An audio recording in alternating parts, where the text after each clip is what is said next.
ಪ್ರಧಾನಿ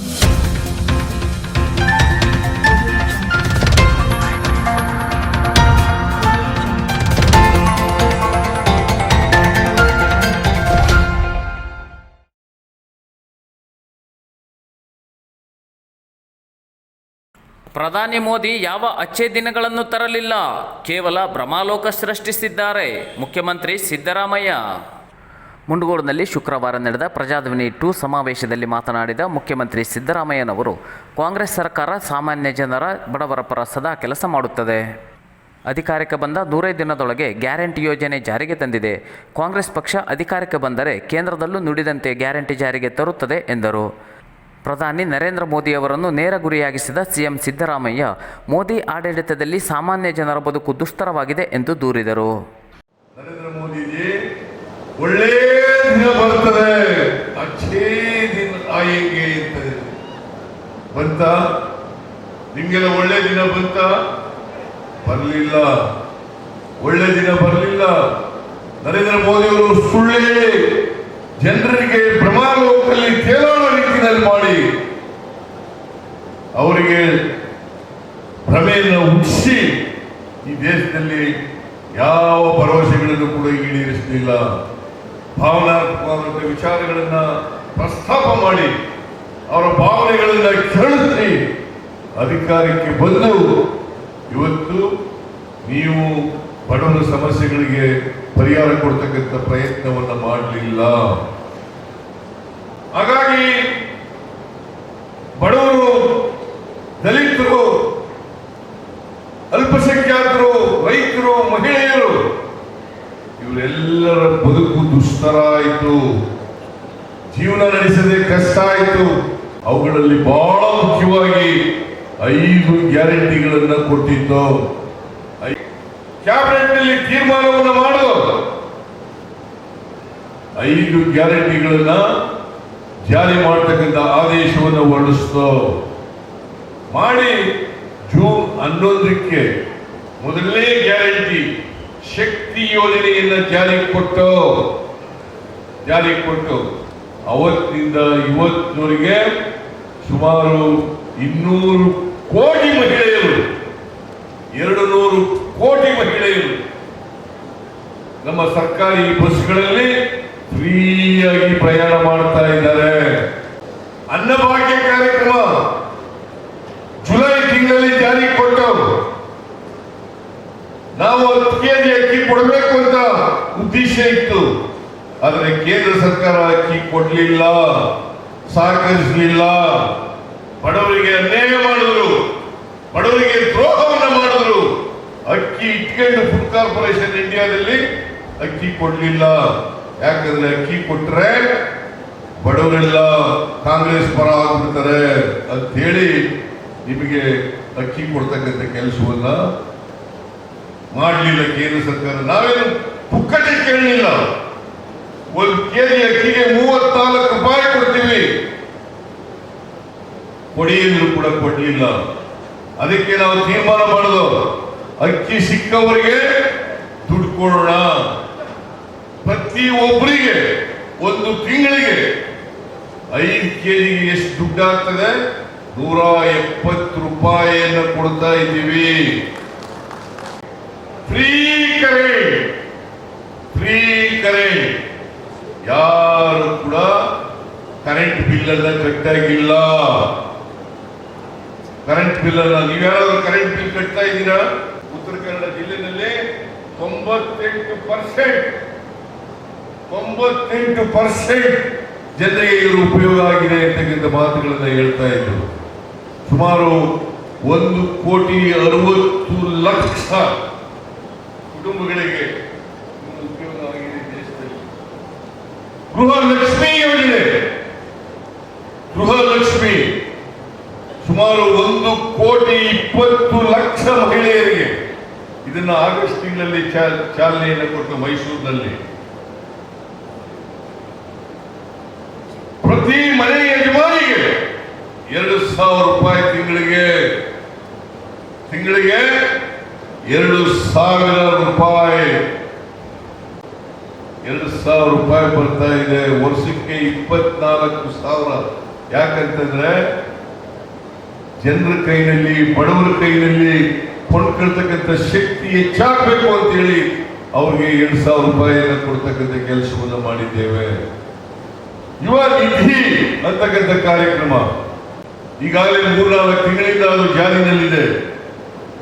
ಯಾರು 2022-23ರಲ್ಲಿ ಪಾಸ್ ಆಗಿರ್ತಾರೆ, ನಿರುದ್ಯೋಗಿಗಳಾಗಿರ್ತಾರೆ, ನಿರುದ್ಯೋಗಿ ಪದವೀಧರರಿಗೆ ತಿಂಗಳಿಗೆ 3,000 ರೂಪಾಯಿ, ಡಿಪ್ಲೊಮಾ ಹೋಲ್ಡರ್ಸ್ಗೆ 1,500 ರೂಪಾಯಿ. ಇದನ್ನ ಜನವರಿ ತಿಂಗಳಿಂದ ಕೊಡ್ಲಿಕ್ಕೆ ಪ್ರಾರಂಭ ಮಾಡಿದ್ದೀವಿ. ಹೀಗೆ 5 ಗ್ಯಾರಂಟಿಗಳನ್ನು ಕೂಡ ಜಾರಿ ಮಾಡತಕ್ಕಂಥ ನಮ್ಮ ಸರ್ಕಾರ ಮಾಡಿದ್ದೇವೆ.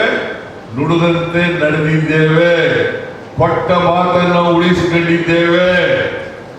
ನಾವು ಸುಳ್ಳು ಹೇಳಿ ಜನರನ್ನ ದಾರಿ ತಪ್ಪಿಸ್ತಕ್ಕಂಥ ಅಥವಾ ಸುಳ್ಳು ಹೇಳಿ ಓಡ್ತಕ್ಕಂಥ ಕೆಲಸವನ್ನು ಮಾಡಿಲ್ಲ.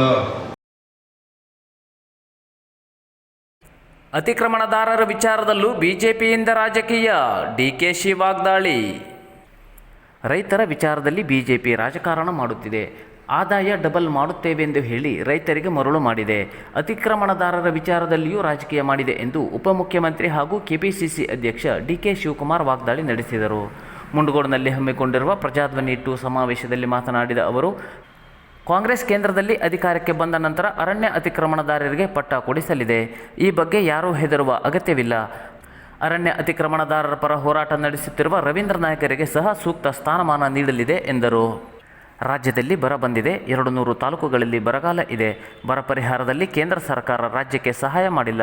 ಕೇಂದ್ರ ಸರ್ಕಾರ ಸತ್ತು ಹೋಗಿದೆ. ಕೊರೋನಾ ಸಂದರ್ಭದಲ್ಲಿ ಕೇಂದ್ರದ ಮುಂದೆ ಹೋಗಿ ಪರಿಹಾರ ಕೇಳಿದ್ದೆವು. ಆದರೆ ಆವಾಗಲೂ ಸಹ ಕೇಂದ್ರ ಸರ್ಕಾರ ಸಹಾಯ ಮಾಡಲಿಲ್ಲ. ಕಾಂಗ್ರೆಸ್ ಸರ್ಕಾರದಿಂದ ಬಡವರಿಗೆ ಭಾರೀ ಸಹಾಯವಾಗಿದೆ ಎಂದರು. ನಾವೇನು ದೇವಸ್ಥಾನ ಕಟ್ಟಿಲ್ಲವಾ? ನಾವೆಲ್ಲರೂ ಹಿಂದೂಗಳು.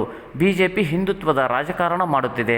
ಧರ್ಮದಲ್ಲಿ ರಾಜಕಾರಣ ಮಾಡುವ ಬಿಜೆಪಿಗೆ ಹಿಂದುತ್ವ ರಾಜಕಾರಣ ಮಾಡುವ ಹಕ್ಕಿಲ್ಲ ಎಂದ ಅವರು, ಬೆಲೆ ಏರಿಕೆಯ ವಿಚಾರದಲ್ಲಿ ಕೇಂದ್ರ ಸರ್ಕಾರವನ್ನು ತರಾಟೆಗೆ ತೆಗೆದುಕೊಂಡರು. ಕಾಂಗ್ರೆಸ್ ಈ ದೇಶದ ಶಕ್ತಿ. ದೇಶದಲ್ಲಿ ಬದಲಾವಣೆಗೆ ಈ ಬಾರಿ ಕಾಂಗ್ರೆಸ್ ಗೆಲ್ಲಿಸಿ.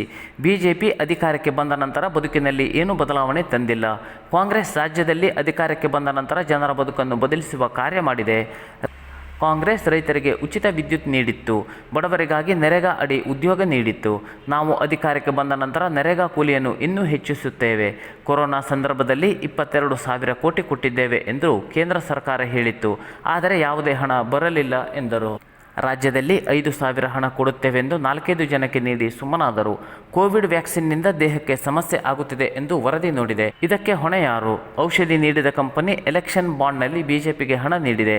ಆ ಮೂಲಕ ಕೊರೋನಾದಲ್ಲೂ ಮಾಫಿಯಾ ಮಾಡಿದ್ದಾರೆ ಎಂದು ಆರೋಪಿಸಿದರು. ರಾಜ್ಯದಲ್ಲಿ ಗೃಹಲಕ್ಷ್ಮಿ ವರ್ಷಕ್ಕೆ 24,000, ಮಹಾಲಕ್ಷ್ಮಿ 1,00,000 ವರ್ಷಕ್ಕೆ ತೀರ್ಮಾನ ಆಗಿದೆ. ಈ ಕಾರ್ಡನ್ನ ಮನೆಗೆ ಕಳಿಸ್ಕೊಳ್ತಾ ಇದ್ದಾರೆ. ಖರ್ಗೆ ಅವರು ರಾಹುಲ್ ಗಾಂಧಿ ಇಬ್ರು ಕೂಡ ಸೈನ್ ಮಾಡಿ ಪಕ್ಷದ ಅಧ್ಯಕ್ಷರಾಗಿ ನಮ್ಮ ನಾಯಕರಾಗಿ ಈಗ ಸೈನ್ ಮಾಡಿ ಕಳಿಸ್ಕೊಡ್ತಾ ಇದ್ದಾರೆ.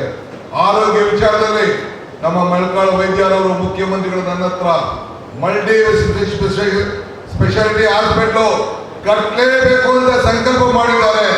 ನಮ್ಮ ಸಂಪೂರ್ಣವಾದಂತಹ ಬೆಂಬಲ ಮುಂದಿನ ದಿನಗಳಲ್ಲಿ ಇಲ್ಲಿ ಈಗಾಗಲೇ ನಮ್ಮ ಬಜೆಟ್ ನಲ್ಲಿ ನಮ್ಮ ಪ್ರಣಾಳಿಕೆಯಲ್ಲಿ ನಾವು ಹೇಳಿದ್ದೇವೆ. ಈ ಕುಮಟಾದಲ್ಲಿ ಈ ಭಾಗದಲ್ಲಿ ಒಂದು ಮಲ್ಟಿ ಸ್ಪೆಷಾಲಿಟಿ ಹಾಸ್ಪಿಟಲ್ ತರಲೇಬೇಕು. ಅದನ್ನ ನಿಮ್ಮ ಕೂಡಲ ಈ ಸಂದರ್ಭದಲ್ಲಿ ತಮ್ಮ ಪರಿಸ್ಥಿತಿಯನ್ನು ನಮಗೆ ಒಪ್ಪಿಕೊಂಡಿದ್ದೇವೆ. ಅದಕ್ಕೋಸ್ಕರ ಈಗ ನಮ್ಮ ಕಾಂಗ್ರೆಸ್ ಪ್ರಣಾಳಿಕೆಯಲ್ಲಿ 25 ಲಕ್ಷ ರೂಪಾಯಿವರೆಗೂ ಕೂಡ ವಿಮೆ, ಫ್ರೀ ಇನ್ಶೂರೆನ್ಸ್, ಯಾರು ಕೂಡ ಬಿಲ್ ಕೊಡಂಗಿಲ್ಲ. ನೀವು ಹೆಂಗೆ ಪವರ್ ಬಿಲ್ 0 ಬಿಲ್ ಬರ್ತಾ ಇದೆಯೋ ಎಲ್ಲ ಹಾಸ್ಪಿಟಲ್ ಕೂಡ 0 ಬಿಲ್ ಬರುವಂತ ವ್ಯವಸ್ಥೆಯನ್ನ ಕಾಂಗ್ರೆಸ್ ಪಕ್ಷ ಮಾಡ್ತಾ ಇದೆ ಅನ್ನೋ ಮಾತನ್ನ ಈ ಸಂದರ್ಭದಲ್ಲಿ ನಾನು ಬಯಸ್ತಾ ಇದ್ದೇನೆ. ಬಂಧುಗಳೇ, ಕೇಂದ್ರದಲ್ಲಿ ಸರ್ಕಾರ ಬಿಜೆಪಿ ಇತ್ತು. ಒಂದು ಕಾರ್ಯಕ್ರಮ ಹೇಳಿ, ಯಾವ್ದಾದ್ರು ಕೆರೆ ಕಟ್ಟಿದ್ದಾರಾ? ಯಾವ್ದಾದ್ರು ವಿದ್ಯುತ್ ಶಕ್ತಿ ತಯಾರು ಮಾಡುವಂತ ಘಟಕ ಮಾಡಿದ್ದಾರಾ? ಯಾವ್ದಾದ್ರು ಶಾಲೆ ಮಾಡಿದ್ದಾರಾ? ಯಾವ್ದಾದ್ರು ಒಂದು ಫ್ಯಾಕ್ಟರಿ ಮಾಡಿದ್ದಾರಾ? ವಿದ್ಯಾಸಂಸ್ಥೆ ಇದೆಯಾ? ಏನಿದೆ ಹೇಳಿ? ಯಾವುದು ಮಾಡಿದ್ರು ಕಾಂಗ್ರೆಸ್ ಸರ್ಕಾರ ಮಾಡಿದ್ರು. ಬ್ಯಾಂಕು, ನಮ್ಮ ಬ್ಯಾಂಕ್ಗಳಿದ್ದನ್ನ ಮುಚ್ಚಿಬಿಟ್ರು. ಕೆನರಾ ಬ್ಯಾಂಕ್ ಒಂದು ಉಳ್ಕೊಂಡಿದೆ, ವಿಜಯ ಬ್ಯಾಂಕ್ ಹೊಂಟೋಯ್ತು, ಬೇರೆ ಬೇರೆ ಬ್ಯಾಂಕ್ ಎಲ್ಲ ಹೊಂಟೋದು. ನಮ್ಮ ಕರಾವಳಿಯಲ್ಲಿ ನಮ್ಮ ಏನು ಬ್ಯಾಂಕ್ಗಳು ನಮ್ಮ ಸ್ಥಾಪನೆ ಆಯಿತು, ನಮ್ಮ ಉಡುಪಿಯಲ್ಲಿ ಮತ್ತು ಮಂಗಳೂರಲ್ಲಿ ಎಲ್ಲ ಮುಚ್ಚಿಬಿಟ್ರು. ಎಲ್ಲ ಪಾಪ ನಮ್ಮ ಲೀಡ್ಗಳೆಲ್ಲ ಬಂದವ್ರೆ, ದಕ್ಷಿಣ ಕನ್ನಡ ಜಿಲ್ಲೆಗಳೆಲ್ಲ ಇಲ್ಲೆಲ್ಲ ಬಂದಿದ್ದಾರೆ, ರೈಲ್ ಬಂದಿದ್ದಾರೆ, ಕೆಳಗಡೆ ಎಲ್ಲ ಬಂದಿದ್ದಾರೆ. ಏನಾದ್ರು ಮಾಡಿ ಕರಾವಳಿಯಲ್ಲಿ ನಾವು ಇವತ್ತು ಈ ಸೌತ್ ಕೇಂದ್ರ ಸೀಟು, ನಾರ್ತ್ ಕೇಂದ್ರ ಸೀಟ್ನ ಗೆಲ್ಲಿಸಲೇಬೇಕು ಅಂತ ಅವರೆಲ್ಲ ಕೂಡ ಇವತ್ತು ಇಲ್ಲಿಗೆ ಬಂದಿದ್ದಾರೆ. ತಾಯಂದಿರ, ನಿಮ್ಗೆ ನಾವು ಸಹಾಯ ಮಾಡ್ತಿರ್ತಾನೆ. ನೀವು ಬಿಜೆಪಿಗೆ ಯಾರು ವೋಟ್ ಹಾಕಿದ್ರಿ, ದಳಕ್ಕೆ ಯಾರು ವೋಟ್ ಹಾಕಿದ್ರಿ, ನೀವು ಹೇಳಲೇಬೇಕು, ಅವ್ರಿಗೆಲ್ಲ ತಿಳಿಸ್ಲೇಬೇಕು. ಕಾಂಗ್ರೆಸ್ ಪಕ್ಷ 2,000 ಕೊಟ್ಟಿದೆ, ಉಚಿತವಾಗಿ ಫ್ರೀ ಬಸ್ ಹೋಗ್ತಾ ಇದ್ದಾರೆ. ನಿಮ್ ಜನ ಎಲ್ಲ ಬೆಂಗಳೂರಲ್ಲಿದ್ರು, ಕೊರೋನಾ ಬಂದಾಗ 3,000 ರೂಪಾಯಿ 4,000 ರೂಪಾಯಿ ಅಂತ ಹೇಳಿದ್ರು ಬೆಂಗಳೂರಿಗೆ ಬರೋಕ್ಕೆ ಕೂಲಿ ಮಾಡೋರಿಗೆ. ನಾನು ಹೇಳಿದೆ ಫ್ರೀ ಆಗಿ ಅಂತೇಳಿ 1 ಕೋಟಿ ಚೆಕ್ ಕೊಟ್ಬಿಟ್ಟು ಎಲ್ಲರೂ ಕರ್ಸೆ. ಎಲ್ಲ ನೆನಪಿದೆ ನಿಮ್ಗೆಲ್ಲ ಕೊರೋನಾ ಸಂದರ್ಭದಲ್ಲಿ ಅಂತ ಸಂದರ್ಭ. ಎಲ್ಲ ಉಚಿತವಾಗಿ KSRTC ಬಸ್ ಅಲ್ಲಿ ಫ್ರೀ ಆಗಿ ನಡೀತಾ ಬರ್ತಾ ಇದೆ. ತಾನೇ ತಾಯಿ, ಝೀರೋ ಬಿಲ್ ಸಿಗ್ತಾ ಇದೆಯಾ? ಝೀರೋ ಬಿಲ್ ಬಸ್ ಟಿಕೆಟ್ ಇಲ್ಲದೆ ಪ್ರಯಾಣ ಮಾಡ್ತಾ ಇದ್ದೀರಾ ಇಲ್ವಾ ದಯವಿಟ್ಟು ಹೇಳ್ಬೇಕು. ಬಹಳ ಸಂತೋಷ. ನಾನು ಜಾಸ್ತಿ ಮಾತಾಡಕ್ ಹೋಗೋದಿಲ್ಲ. ತಮ್ಗೊಂದೇ ಒಂದು, ಎಲ್ಲ ಒಗ್ಗಟ್ಟಿನಿಂದ ನಮ್ಮ ಅಭ್ಯರ್ಥಿಯನ್ನ, ಕಾಂಗ್ರೆಸ್ ಪಕ್ಷದ ಅಭ್ಯರ್ಥಿ ಏನು ಅರ್ಥದ ಗೊತ್ತಿದೆ, ಒಳ್ಳೆ ವಿದ್ಯಾವಂತ ಇದ್ದಾಳೆ, ಬುದ್ಧಿವಂತ ಇದ್ದಾರೆ, ಪ್ರಜ್ಞಾವಂತ ಇದ್ದಾರೆ. ಆಕೆಗೆ ಸಹಾಯ ಮಾಡಬೇಕು. ನಮ್ಮ ಕುಟುಂಬದ ಹೆಣ್ಣುಮಗಳು ಮಾಜಿ ಶಾಸಕಿ ಇದ್ದಾಳೆ, ನಿಮ್ಗೆ ಪ್ರತಿನಿಧಿಸಿ ನಿಮ್ಮ ಪರವಾಗಿ ಹೋರಾಟವನ್ನು ಮಾಡಬಲ್ಲಂತ ಒಬ್ಬ ಅಭ್ಯರ್ಥಿಯನ್ನ ನಾವು ಆಯ್ಕೆ ಮಾಡಿದ್ದೇವೆ. ಎಲ್ಲ ನಿಮ್ಮ ಶಾಸಕರು ಆ ಹೆಣ್ಣುಮಗಳ ಹೆಸರನ್ನ ಹೇಳಿದ್ದಾರೆ. ಇವತ್ತು ಮತ್ತೆ ಹೆಣ್ಣು ಕುಟುಂಬದ ಕಣ್ಣು ಅಂತ ಹೇಳಿದೀವಿ. ಶ್ರೀ ಶಕ್ತಿ ಪ್ರಾರಂಭ ಮಾಡಿದವ್ರು ನಾವು, ಹೆಣ್ಣು ಮಕ್ಕಳಿಗೆ ಶಕ್ತಿ ಕೊಟ್ಟವ್ರು ನಾವು. ಕಿತ್ತೂರು ಭಾಗದಲ್ಲಿ ಬಿಜೆಪಿ ಅಭ್ಯರ್ಥಿ ವಿಶ್ವೇಶ್ವರ ಹೆಗಡೆ ಕಾಗೇರಿ ಬಹಿರಂಗ ಪ್ರಚಾರ ಸಭೆ. ಉತ್ತರ ಕನ್ನಡ ಲೋಕಸಭಾ ಕ್ಷೇತ್ರ ವ್ಯಾಪ್ತಿಯನ್ನು ಒಳಗೊಂಡ ಕಿತ್ತೂರು ತಾಲೂಕಿನ ದೇಶನೂರು, ನಾಗನೂರು, ಹಣ್ಣಿಕೇರಿ, ತಿಗಡಿ, ಚಿಕ್ಕಬಾಗೇವಾಡಿ, MK ಹುಬ್ಬಳ್ಳಿ, ಕಾದ್ರೊಳ್ಳಿ, ಅವರಾದಿ ಹಾಗೂ ದೇಗಾಂನಲ್ಲಿ ತೆರೆದ ವಾಹನದಲ್ಲಿ ಪ್ರಚಾರ ಕಾರ್ಯ ನಡೆಸಿದ ವಿಶ್ವೇಶ್ವರ ಹೆಗಡೆ ಕಾಗೇರಿ ಜನರಲ್ಲಿ ಮತಯಾಚನೆ ನಡೆಸಿದರು. ನಂತರ ಮಾತನಾಡಿದ ಅವರು, ಕ್ಷೇತ್ರದ ಜನತೆಯ ಭಾವನೆಯನ್ನು ಅರ್ಥೈಸಿಕೊಂಡು ಅವರ ಜೊತೆ ಖಂಡಿತವಾಗಿಯೂ ನಿಂತು ಅಭಿವೃದ್ಧಿಗೆ ಸರ್ವ ಪ್ರಯತ್ನ ನಡೆಸುತ್ತೇನೆ. ಕಿತ್ತೂರು ಭಾಗದ ಪ್ರಜ್ಞಾವಂತ ಮತದಾರರಿದ್ದು ಅಭಿವೃದ್ಧಿಗಾಗಿ ಮತ್ತು ಸನಾತನ ಹಿಂದೂ ಧರ್ಮದ ರಕ್ಷಣೆಗಾಗಿ ಬಿಜೆಪಿ ಬೆಂಬಲಿಸುತ್ತಾರೆ ಎಂಬ ವಿಶ್ವಾಸವಿದೆ. ಕಳೆದ ಚುನಾವಣೆಯಲ್ಲಿ ಕಿತ್ತೂರು ಭಾಗದ ಮತದಾರರು ಅತಿ ಹೆಚ್ಚು ಸಂಖ್ಯೆಯಲ್ಲಿ ಬಿಜೆಪಿಗೆ ಬೆಂಬಲ ನೀಡಿದ್ದರು. ಈ ಬಾರಿಗೂ ಅತ್ಯಧಿಕ ಬಹುಮತ ನೀಡುತ್ತೇವೆ ಎಂಬ ವಿಶ್ವಾಸ ನೀಡಿದ್ದಾರೆ. ಸಂಸದನಾಗಿ ಆಯ್ಕೆಯಾದ ಮೇಲೆ ಖಂಡಿತವಾಗಿಯೂ ಈ ಭಾಗದ ಅಭಿವೃದ್ಧಿಗೆ ಶಕ್ತಿ ಮೀರಿ ಕೆಲಸ ಮಾಡುತ್ತೇನೆ ಎಂದು ಭರವಸೆ ನೀಡಿದರು. ಈ ಸಂದರ್ಭದಲ್ಲಿ ಕಿತ್ತೂರು ಭಾಗದ ಬಿಜೆಪಿ ಪ್ರಮುಖರು ಹಾಜರಿದ್ದರು. ದಿನದಲ್ಲಿ ನಿಮ್ಮ ಜೊತೆಗಿದ್ದು ನಿಮಗೆ ಆಗಬೇಕಂತ ಅಭಿವೃದ್ಧಿ ಕೆಲಸ ಮಾಡಿಕೊಡೋದಕ್ಕೆ ನನ್ನ ಸರ್ವ ಪ್ರಯತ್ನವನ್ನು ನಾನು ಮಾಡ್ತೀನಿ ಅಂತ ಈ ಸಂದರ್ಭದಲ್ಲಿ ಹೇಳ್ತಾ ಇದ್ದೆ.